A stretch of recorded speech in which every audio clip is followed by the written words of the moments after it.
Hello दोस्तों, स्वागत है आपका मेरे यूट्यूब चैनल परीक्षा प्लान में। तो कैसे हैं आप लोग? आई होप अच्छे होंगे। तो जैसा कि आप लोगों को पता है कि राजस्थान जीके और राजस्थान का इतिहास, भूगोल, कला एवं संस्कृति, इनके महत्वपूर्ण प्रश्नों की मैं प्रैक्टिस करवा रही हूँ। 6 वीडियो आ चुके हैं प्रैक्टिस के, और इसके पहले भी मैंने प्रैक्टिस करवाई है जब मैंने आपका ये वाला पार्ट, राजस्थान का इतिहास, भूगोल, कला एवं संस्कृति और राजस्थानी भाषा, जब ये मैंने आपका कंप्लीट पढ़ाया है। और ये मैंने क्लास 6 से लेकर 12th तक की जो एसएसटी की किताबें हैं राजस्थान बोर्ड की, उनसे कंप्लीट करवाया है। तब मैंने जब ये कंप्लीट करवाया था, उसके बाद मैंने इंपॉर्टेंट क्वेश्चन की प्रैक्टिस भी करवाई थी। लेकिन अब ये प्रैक्टिस मैं दोबारा लेकर आई हूँ। तो ये प्रैक्टिस का 7वां वीडियो है। 6 वीडियो इसके पहले आ चुके हैं। यदि आपने नहीं देखे हैं तो देख लीजिए, क्योंकि ये जो मैं प्रश्न करवा रही हूँ ये आपकी परीक्षा की दृष्टि से बहुत ही ज्यादा महत्वपूर्ण है। चलिए आज की वीडियो को शुरू करते हैं। राजस्थान बोर्ड की जो किताबें हैं वो किताबें आप लोगों को पढ़ना बहुत जरूरी है। ये मैंने आपको कई बार समझाया है। यदि आपने पढ़ ली हैं बहुत अच्छी बात है, और मैंने तो काफी समय पहले ही कंप्लीट करवा दिया है। तो जो लोग मेरे चैनल से लगातार जुड़े हुए हैं उनको पता है कि काफी समय पहले इन्हीं किताबों को मैंने कंप्लीट पढ़ा दिया था। अब इन किताबों को मैं एक ही वीडियो में कंप्लीट करवा रही हूँ दोबारा से। यानी एक वीडियो मैं क्लास 6 का लेकर आई हूँ जिसमें मैंने क्लास 6 की बुक को एक ही वीडियो में कंप्लीट पढ़ा दिया है। क्लास 6 एक वीडियो में कंप्लीट पढ़ा दिया है। क्लास 6 की बुक में 10 लेसन दिए गए हैं और उन 10 लेसन को एक वीडियो में पढ़ा दिया है। तो यदि आप लोग वो वीडियो देख लेते हैं तो फिर आपको अलग अलग वीडियो नहीं देखनी पड़ेगी। पहले मैंने एक एक लेसन यानी दो दो लेसन एक साथ पढ़ाए थे, लेकिन इस बार मैंने क्लास 6 को एक वीडियो में ही कंप्लीट करा दिया है। तो एग्जाम आपका नज़दीक है। आप लोग यदि ये वीडियो देखना चाहें तो ज़रूर देखिएगा। कई टॉपिक आपके तैयार होंगे, और यदि आप लोग चाहेंगे तो जिस तरीके से मैंने क्लास 6 को एक वीडियो में कंप्लीट करवा दिया है, उसी तरीके से मैं क्लास 7th को भी एक वीडियो में कंप्लीट करा दूंगी, और क्लास 8th वाली जो बुक है उसको भी मैं एक वीडियो में कंप्लीट करा दूंगी। इसी तरीके से मैं 12th तक दोबारा, क्योंकि एक बार मैं पढ़ा चुकी हूँ, तो दोबारा ये मैं एक एक वीडियो में कंप्लीट करवा दूंगी। यानी जैसी मैराथन क्लास होती है तो उसी तरीके से मैं पढ़ा दूंगी, ताकि आप लोग इसे दोबारा से पढ़ पाएं, आपका रिवीजन हो पाए। चलिए आज के वीडियो को शुरू करते हैं। वीडियो देखने के बाद यदि आपको अच्छा लगे, हेल्पफुल लगे, तो वीडियो को लाइक और शेयर कीजिएगा। और यदि आप चैनल पर नए हैं तो चैनल को सब्सक्राइब कर लीजिए। प्रीवियस ईयर के सभी पेपर मैंने सॉल्व करवाए हैं, प्लेलिस्ट बनी हुई है, वहां पर आपको सभी वीडियो एक साथ मिल जाएंगे। इसके अलावा लेवल 1 के लिए जनरल साइंस मैंने कंप्लीट पढ़ाया है। लेवल 1 में आपका जनरल साइंस पूछा जाएगा 10 अंक का, तो ये मैं कंप्लीट पढ़ा चुकी हूँ। और एक एक टॉपिक मैंने कंप्लीट करवाया एनसीईआरटी की किताबों से। उसके बाद एक मैराथन क्लास आई थी जिसमें आपका जो जनरल साइंस है एक ही वीडियो में कंप्लीट करवा दिया था। तो ये वीडियो भी आप देख सकते हैं। चलिए अब आज के वीडियो को शुरू करते हैं। तो आप लोग जल्दी जल्दी से वीडियो को शेयर कर दीजिए। चलिए देखते हैं, पहला प्रश्न दिया गया है, कौन सी सभ्यता बीकानेर से संबंधित नहीं है? पहला विकल्प है सौंथी, दूसरा है गुरारा, तीसरा है सवानिया और चौथा है पूंगल।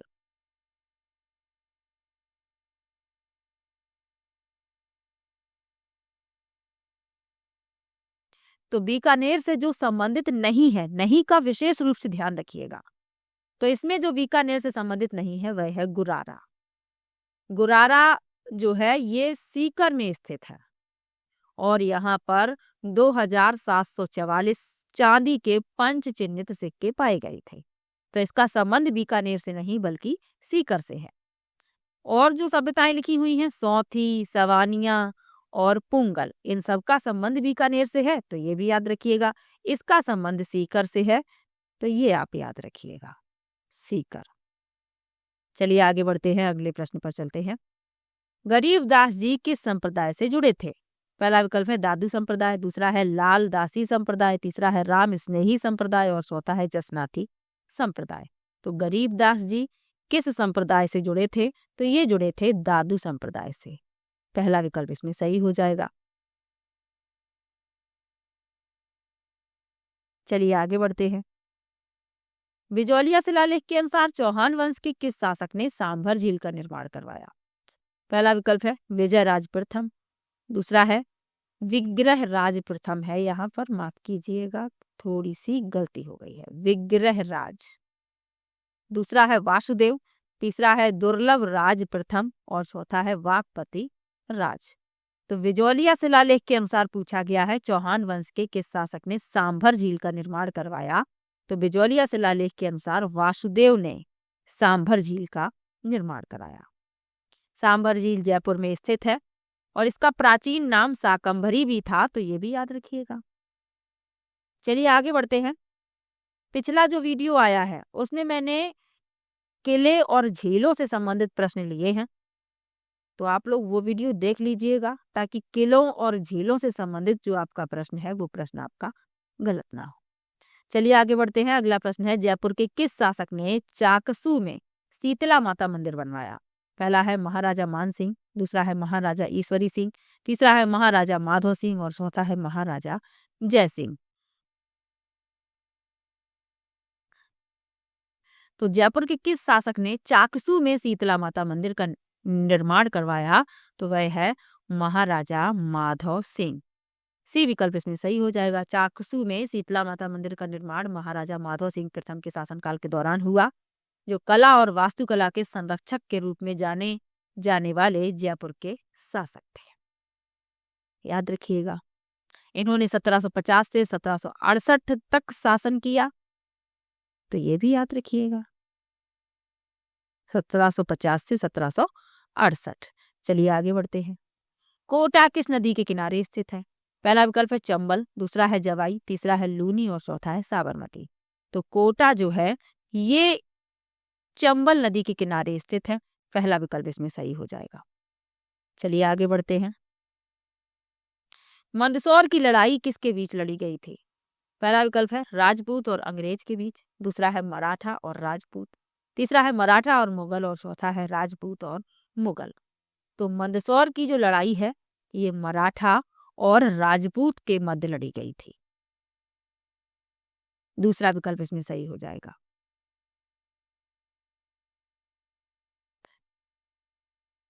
चलिए आगे बढ़ते हैं। महाराणा सांगा ने इब्राहिम लोदी को किस युद्ध में हराया। पहला विकल्प है सारंगपुर का युद्ध, दूसरा है सिवाना का युद्ध, तीसरा है खतौली का युद्ध और चौथा है खानवा का युद्ध। तो महाराणा सांगा ने इब्राहिम लोदी को किस युद्ध में हराया था। खतौली के युद्ध में। सी विकल्प इसमें सही हो जाएगा।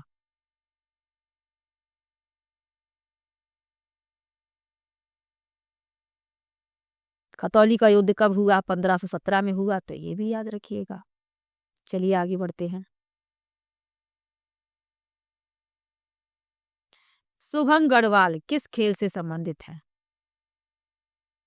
पहला विकल्प है व्यायाम, दूसरा है क्रिकेट, तीसरा है शूटिंग और चौथा है बास्केटबॉल।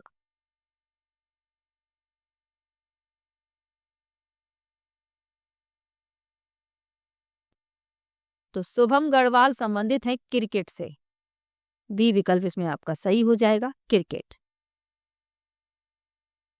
चलिए आगे बढ़ते हैं। प्रसिद्ध बम नृत्य राज्य के किस जिले से संबंधित है। पहला विकल्प है जयपुर, दूसरा है भरतपुर, तीसरा है बीकानेर और चौथा है जालोर। तो प्रसिद्ध बम नृत्य ये किस जिले से संबंधित है। ये भरतपुर जिले से संबंधित है, बी विकल्प इसमें सही हो जाएगा, भरतपुर। इसे बम रसिया नृत्य भी कहा जाता है और बम नृत्य भी कहा जाता है। ये राजस्थान के अलवर और भरतपुर क्षेत्र का प्रमुख लोक नृत्य है, तो ये भी याद रखिएगा। होली के अवसर पर यह किया जाता है, जब होली का त्योहार होता है तब ये नृत्य किया जाता है, बी विकल्प इसमें सही हो जाएगा। चलिए आगे बढ़ते हैं, अगले प्रश्न पर चलते हैं। राजस्थान में भक्ति आंदोलन की शुरुआत करने वाले पहले संत कौन थे। पहला विकल्प है संत रज्जब जी, दूसरा है संत पीपा जी, तीसरा है संत धन्ना जी और चौथा है संत रविदास जी। तो राजस्थान में भक्ति आंदोलन की शुरुआत करने वाले पहले संत थे संत धन्ना जी, सी विकल्प इसमें सही हो जाएगा। इनका जन्म हुआ था टोंक में, टोंक के धुनवाल ग्राम में, जाट परिवार में इनका जन्म हुआ था और ये रामानंद जी के शिष्य थे, तो ये भी आपको याद रखना है। चलिए आगे बढ़ते हैं।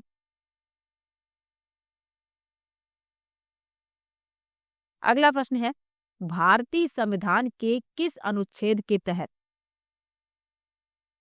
राज्य विधानमंडल को वार्षिक वित्तीय विवरण जारी करने का निर्देश दिया जाता है? पहला विकल्प है अनुच्छेद 112, दूसरा है अनुच्छेद 208, तीसरा है अनुच्छेद 202 और चौथा है अनुच्छेद 168।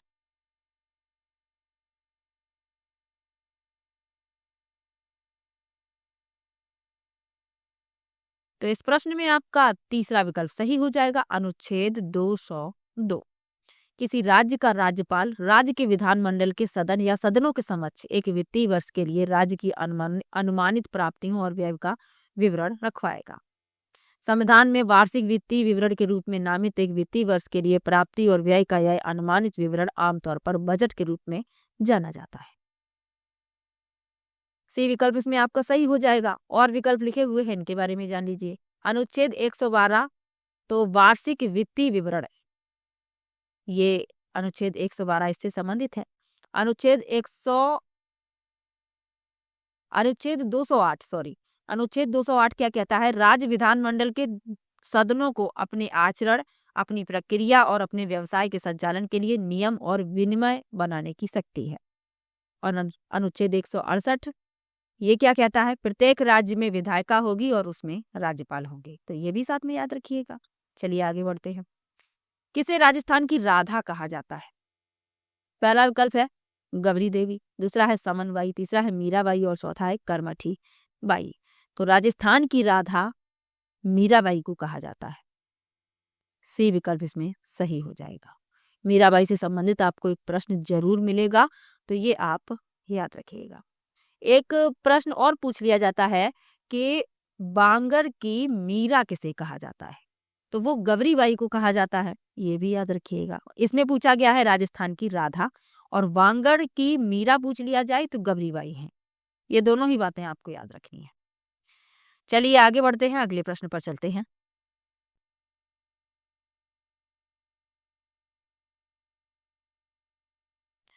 अगला प्रश्न दिया गया है, राजस्थान की राज्य सरकार ने राजस्थान राज्य मानवाधिकार आयोग के गठन की सूचना कब जारी की थी? पहला विकल्प है 6 मार्च 2001, दूसरा है 17 जनवरी 1998, तीसरा है 19 फरवरी 1997 और चौथा है 18 जनवरी 1999। तो राजस्थान की राज्य सरकार ने राजस्थान राज्य मानवाधिकार आयोग के गठन की सूचना जारी की 18 जनवरी 1999 में। डी विकल्प इसमें सही हो जाएगा। इसने एक पूर्णकालिक अध्यक्ष और 4 सदस्यों को मानवाधिकार संरक्षण अधिनियम 1993 के प्रावधानों के अनुसार रखा गया था। तो ये भी याद रखिएगा। डी विकल्प इसमें सही हो जाएगा। चलिए आगे बढ़ते हैं। मानमोरी शिलालेख राजस्थान के किस क्षेत्र से संबंधित है? पहला विकल्प है पाली, दूसरा है मंडोर, तीसरा है माउंट आबू और चौथा है चित्तौड़। तो मानमोरी शिलालेख संबंधित है चित्तौड़ से। डी विकल्प इसमें सही हो जाएगा। ये राजस्थान का प्रसिद्ध शिलालेख है। यह संस्कृत भाषा में उत्कीर्णित है। यह राजा मानभंगा के बारे में ऐतिहासिक विवरण प्रदान करता है और कर्नल जेम्स टॉड ने एक बार इस शिलालेख को समुद्र में फेंक दिया था। डी विकल्प इसमें सही हो जाएगा। चलिए आगे बढ़ते हैं, अगले प्रश्न पर चलते हैं। राजस्थान में बौद्ध संस्कृति के अवशेष कहाँ मिले हैं? पहला विकल्प है आहड़, दूसरा विकल्प है बैराट, तीसरा है बागौर और चौथा है बालाथल। तो राजस्थान में बौद्ध संस्कृति के अवशेष मिले हैं बैराट में। बी विकल्प इसमें सही हो जाएगा। बैराट को ही विराट नगर कहा जाता है, तो ये भी याद रखिएगा। कहा जाता है कि बैराट या प्राचीन विराट नगर मत्स्य देश की राजधानी की स्थापना राजा विराट ने की थी, जिनके राज्य में 5 पांडवों ने वनवास का 13वां वर्ष कपट वेश में बिताया था। यह स्थान अशोक के 2 शिलालेखों के लिए प्रसिद्ध है और यहाँ महत्वपूर्ण प्राचीन बौद्ध अवशेष पाए जाते हैं। तो बी विकल्प इसमें सही हो जाएगा। चलिए आगे बढ़ते हैं। पुरापाषाण कालीन औजार राजस्थान के किस स्थल से बरामद किए गए हैं? पहला विकल्प है बागौर, दूसरा है आहड़, तीसरा है भानगढ़ और चौथा है कालीबंगा। तो पुरापाषाण कालीन औजार ये कहाँ से बरामद किए गए हैं? भानगढ़ से। सी विकल्प इसमें सही हो जाएगा। भानगढ़ कहाँ पे है? ये अलवर जिले में है, तो ये भी याद रखिएगा। चलिए आगे बढ़ते हैं। 1857 के विद्रोह में राजस्थान के प्रथम शहीद कौन थे? पहला विकल्प है अमरचंद बाठिया, दूसरा है जय नारायण व्यास, तीसरा है नेतराम गोरीर और चौथा है रमेश स्वामी। तो 1857 के विद्रोह में राजस्थान के प्रथम शहीद कौन थे? तो प्रथम शहीद थे अमरचंद बाठिया। पहला विकल्प इसमें सही हो जाएगा। इनका जन्म 1791 में बीकानेर में हुआ था। ग्वालियर राजघराने ने उन्हें नागर सेठ की उपाधि दी थी, तो ये आपको याद रखना है। 1857 में 57 के विद्रोह के दौरान धन और संपत्ति की सहायता की, इसलिए उन्हें 1857 के विद्रोह के भामाशाह के नाम से जाना जाता है। 1857 के विद्रोह में राजस्थान के ये पहले शहीद थे, तो ये आपको याद रखना है। और इन्हें राजस्थान के मंगल पांडे के नाम से भी जाना जाता है। इतने महत्वपूर्ण तथ्य इनके बारे में आपको याद रखने हैं। चलिए आगे बढ़ते हैं। राजस्थान का लोकायुक्त और उप लोकायुक्त अधिनियम किस वर्ष लागू हुआ?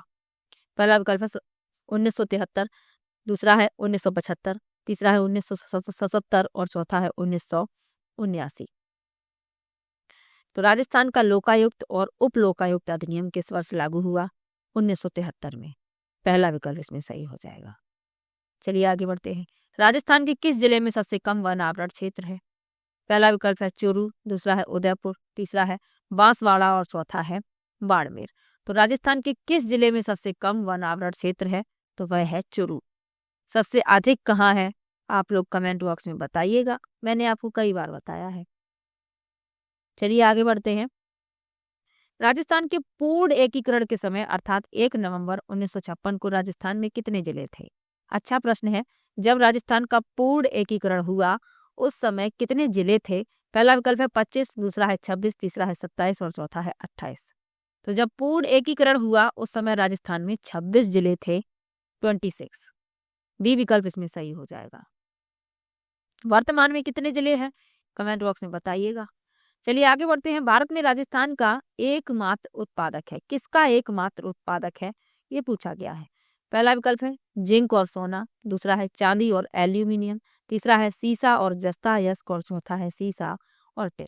तो भारत में राजस्थान सीसा और जस्ता अयस्क का एकमात्र उत्पादक है। सी विकल्प इसमें सही हो जाएगा। एक प्रश्न पूछ लिया जाता है कि खनिजों का अजायब घर किसे कहा जाता है? तो राजस्थान को कहा जाता है, ये आप याद रखिएगा। चलिए आगे बढ़ते हैं, अगले प्रश्न पर चलते हैं। राजस्थान के उच्च न्यायालय के पहले न्यायाधीश कौन थे? पहला विकल्प है गुरमुख निहाल सिंह, दूसरा है हीरालाल शास्त्री, तीसरा है कमलकांत वर्मा और चौथा है शारदा भार्गव। तो राजस्थान के उच्च न्यायालय के पहले न्यायाधीश थे कमलकांत वर्मा। सी विकल्प इसमें सही हो जाएगा।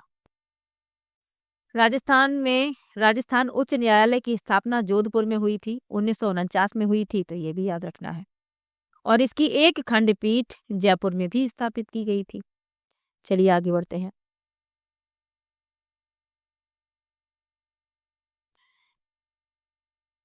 हरके बैराज जहां से इंदिरा गांधी नहर निकलती है किस राज्य में स्थित है? पहला विकल्प है हरियाणा, दूसरा है हिमाचल प्रदेश, तीसरा है पंजाब और चौथा है राजस्थान। तो हरके बैराज जहां से इंदिरा गांधी नहर निकलती है ये पंजाब में स्थित है। सी विकल्प इसमें सही हो जाएगा। इंपॉर्टेंट प्रश्न है। इंदिरा गांधी नहर भारत की सबसे लंबी नहर है। इस नहर का उद्गम पंजाब में सतलुज और ब्यास के संगम पर स्थित हरके बैराज से होता है। चलिए आगे बढ़ते हैं। कौन सी राजस्थान की लोक नाट्य शैली नहीं है? पहला है ढाडी, दूसरा है ख्याल, तीसरा है स्वांग और चौथा है रम्मत। तो कौन सी राजस्थान की लोक नाट्य शैली नहीं है? वह है ढाडी। ढाडी क्या है? ये पंजाब के लोक वाद्य यंत्र धड़ और सारंगी का उपयोग करके गाथा गाते हैं।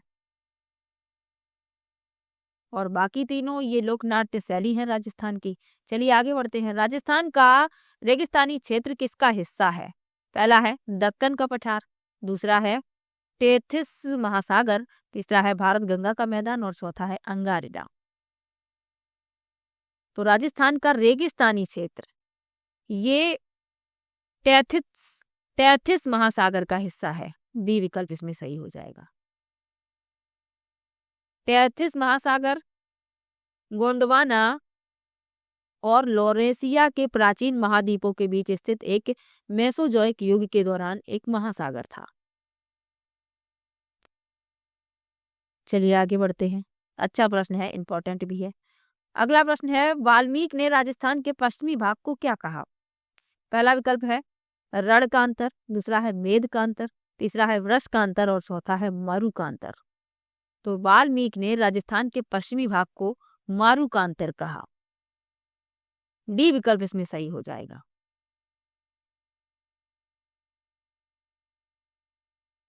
चलिए आगे बढ़ते हैं, यह भी इंपॉर्टेंट प्रश्न है। चलिए आगे बढ़ते हैं, अगले प्रश्न पर चलते हैं। किस नदी को राजस्थान की कामधेनु नदी कहा जाता है? पहला है बनास नदी, दूसरा है खारी नदी, तीसरा है चंबल नदी और चौथा है लूनी नदी। तो किस नदी को राजस्थान की कामधेनु नदी कहा जाता है? तो वह है चंबल नदी। तीसरा विकल्प इसमें सही हो जाएगा। ये यमुना की सहायक नदी है, तो ये भी याद रखिए। पुष्कर झील राजस्थान के किस जिले में स्थित है? पहला विकल्प है बीकानेर, दूसरा है अजमेर, तीसरा है बूंदी और चौथा है जैसलमेर। तो पुष्कर झील अजमेर में स्थित है, बी विकल्प इसमें सही हो जाएगा। राजस्थान का जीके मैंने पढ़ाया है, जो आपके टॉपिक हैं, कुछ टॉपिक आपके कंप्लीट करवा दिए हैं। उसमें मैंने जब आपको नगर और स्थलों के बारे में पढ़ाया है, तो 41 जिले हैं राजस्थान में। इन सभी के मुख्य पर्यटन स्थल, मुख्य मंदिर, मुख्य किले, इन सब के बारे में आपको बताया है। तो एक ही वीडियो में 41 जिले आपके कंप्लीट हो जाएंगे, तो वो वीडियो जरूर देख लीजिएगा। चलिए आगे बढ़ते हैं। राजस्थान के किस जिले में अत्यधिक वर्षा होती है? पहला विकल्प है बांसवाड़ा, दूसरा है झालावाड़, तीसरा है जैसलमेर और चौथा है जोधपुर। तो सबसे अधिक वर्षा होती है झालावाड़ में, बी विकल्प इसमें सही हो जाएगा। चलिए आगे बढ़ते हैं। राजस्थान निर्माण की प्रक्रिया कब पूर्ण हुई?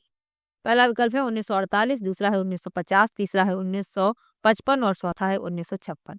तो राजस्थान निर्माण की प्रक्रिया कब पूरी हुई? 1956 में, डी विकल्प इसमें सही हो जाएगा। चलिए आगे बढ़ते हैं। राजस्थान में सर्वप्रथम पूर्व पाषाण कालीन हस्त कुठार किसने खोजी थी? पहला विकल्प है आर.सी. अग्रवाल, दूसरा है अमलानंद घोष, तीसरा है C.A. हैकेट और चौथा है V.S. सिंधे। तो सर्वप्रथम पूर्व पाषाण कालीन हस्त कुठार किसने खोजी? C.A. हैकेट ने, सी विकल्प इसमें सही हो जाएगा। चलिए आगे बढ़ते हैं। इनमें से कौन सी पेंटिंग राजस्थान से संबंधित नहीं है? पहला है फड़, दूसरा है पिछवाई, तीसरा है वर्ली और चौथा है इनमें से कोई नहीं। तो कौन सी पेंटिंग राजस्थान से संबंधित नहीं है? तो वह है वर्ली, सी विकल्प इसमें सही हो जाएगा। वर्ली जो है आदिवासियों द्वारा अपने घर की दीवारों और उनके जीवन की अन्य नियमित गतिविधियों को दर्शाते हुए चित्रों से सजाने वाली एक पेंटिंग है,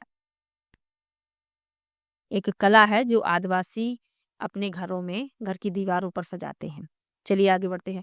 पन्नीगर राजस्थान के निम्नलिखित में से किस हस्तशिल्प से संबंधित है? पहला विकल्प है कोफ्तगिरी, दूसरा है उस्ता कला, तीसरा है तबक और चौथा है मीनाकारी। तो पन्नीगर जो है ये तबक से संबंधित है, सी विकल्प इसमें सही हो जाएगा। अब तबक क्या होता है? तो चांदी के तारों को मृग त्वचा की कई परतों के बीच रखकर पीटा जाता है, जिसके परिणाम स्वरूप बारीक पत्तियों को तबक या वरक कहा जाता है। जयपुर के कारीगर तबक बनाने के लिए मशहूर हैं। तबक बनाने वाले कारीगर को पन्नीगर के नाम से जाना जाता है, ये याद रखिएगा। अब और विकल्प लिखे हुए हैं। उस्ता कला जो है ये बीकानेर में प्रसिद्ध है, मीनाकारी ये जयपुर में प्रसिद्ध है और कोफ्तगिरी ये राजस्थान के जयपुर और अलवर जिलों में प्रसिद्ध है। चलिए आगे बढ़ते हैं। राजस्थान का पहला प्रजामंडल कौन सा था? पहला विकल्प है जयपुर प्रजामंडल, दूसरा है जोधपुर प्रजामंडल, तीसरा है मेवाड़ प्रजामंडल और चौथा है सायपुरा प्रजामंडल। तो राजस्थान का पहला प्रजामंडल कौन सा था? जयपुर प्रजामंडल, पहला विकल्प सही हो जाएगा। चलिए आगे बढ़ते हैं। राजस्थान में प्रतिहार वंश के संस्थापक हरिश्चंद्र की राजधानी क्या थी? पहला विकल्प है मेड़ता, दूसरा है जालौर, तीसरा है भीनमाल और चौथा है मंडोर। तो राजस्थान में प्रतिहार वंश के संस्थापक हरिश्चंद्र की राजधानी थी मंडोर, डी विकल्प सही हो जाएगा। चलिए आगे बढ़ते हैं। 13वीं शताब्दी के प्रारंभ में राजस्थान का सबसे प्रमुख और शक्तिशाली राज्य कौन सा था? पहला विकल्प है मेरवाड़, दूसरा है मारवाड़, तीसरा है शेखावाटी और चौथा है सिसोदिया। तो 13वीं शताब्दी के प्रारंभ में राजस्थान का सबसे प्रमुख और शक्तिशाली राज्य था मेवाड़। पहला विकल्प इसमें सही हो जाएगा। चलिए आगे बढ़ते हैं। पंजाब शाह का उर्स कहाँ मनाया जाता है? पहला विकल्प है अजमेर, दूसरा है गंगानगर, तीसरा है अलवर और चौथा है हनुमानगढ़। तो पंजाब शाह का उर्स अजमेर में मनाया जाता है। अजमेर में ख्वाजा मोइनुद्दीन चिश्ती की दरगाह भी है, तो ये भी याद रखिए। अगला प्रश्न है, राजस्थान का जलियांवाला बाग के नाम से जाना जाने वाला मानगढ़ धाम राजस्थान के निम्नलिखित में से किस जिले में स्थित है? पहला विकल्प है राजसमंद, दूसरा है बांसवाड़ा, तीसरा है डूंगरपुर और चौथा है उदयपुर। तो जलियांवाला बाग के नाम से जाना जाने वाला मानगढ़ धाम बांसवाड़ा जिले में स्थित है। बी विकल्प इसमें सही हो जाएगा। राजस्थान के बांसवाड़ा जिले में 17 नवंबर 1913 को जलियांवाला बाग हत्याकांड से 6 वर्ष पहले मानगढ़ धाम नरसंहार हुआ। तो ये जलियांवाला बाग हत्याकांड से 6 वर्ष पहले ये घटना घटित हुई थी। चलिए आगे बढ़ते हैं, इसके बारे में डिटेल में मैंने आपको पढ़ाया था। चलिए आगे बढ़ते हैं। स्वतंत्रता से पहले राजस्थान से प्रकाशित होने वाला पहला हिंदी दैनिक समाचार पत्र कौन सा था? पहला विकल्प है नवज्योति, दूसरा है प्रजा सेवक, तीसरा है नवीन राजस्थान और चौथा है राजस्थान समाचार।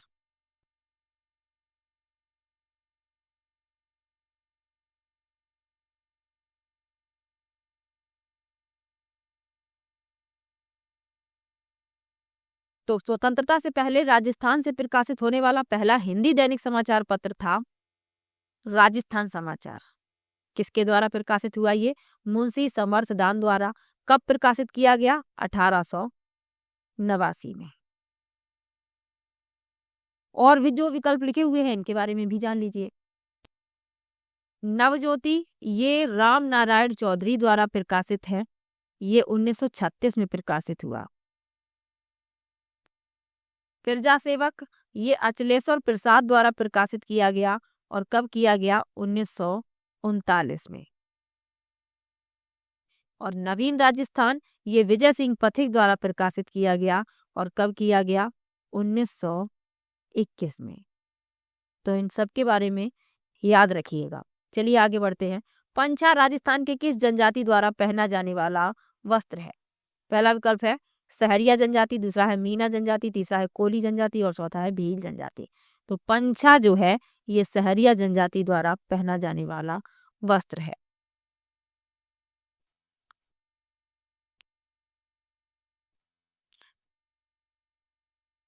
और ये पुरुषों द्वारा धारण किया जाता है। ये एक उच्च प्रकार की धोती होती है, तो ये भी याद रखिएगा। और सलूका जो है ये सहरिया जनजाति द्वारा शरीर के ऊपर पहना जाता है। और खापटा सहरिया जनजाति के पुरुषों द्वारा पहना जाने वाला एक साफा है। तो ये सब भी याद रखिएगा। तो आज की वीडियो में मैंने कुल 40 प्रश्न लिए थे। आपके कितने प्रश्न सही हुए ये कमेंट में जरूर बताइएगा। कितने प्रश्न आपने सही किए हैं और वीडियो कैसा लगा ये भी कमेंट में जरूर बताइएगा। और किसी भी प्रश्न में आपको डाउट हो तो आप कमेंट बॉक्स में जरूर लिखिएगा।